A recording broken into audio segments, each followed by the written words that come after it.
Mas pinaigting pa ng DTI ang pagsuporta sa digitalization sa logistics sa bansa. Ito'y para gawing mas mabilis at efficient ang operasyon ng mga negosyo sa bansa. May balitang pambansa si JB Santiago ng IBC 13.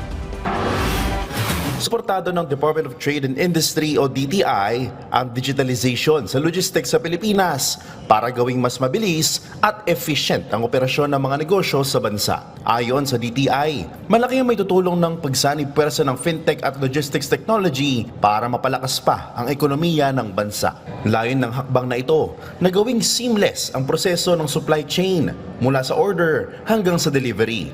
In today's digital age, logistics has evolved beyond simply moving goods.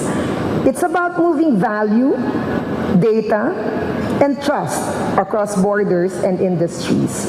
Sa tulong ng digital payment systems, online booking, at real-time tracking, napapabilis ang proseso sa logistics. Mas mabilis ang pasok ng kita at mas efficient ang pagpapasweldo. Bawas hassle sa physical cash na may risk ng theft o human error. Dagdag pa ng DTI, magbubukas din ito ng opportunity para sa mga local businesses na palawakin ang kanilang market. Sa pamamagitan pa ng digital platforms, nagiging mas madali ang cross-border transactions na makatutulong para makipagsabay ng mga Pinoy entrepreneur sa global market. We all share a common goal to reduce logistics costs and establish the Philippines as a leading logistics hub in Asia.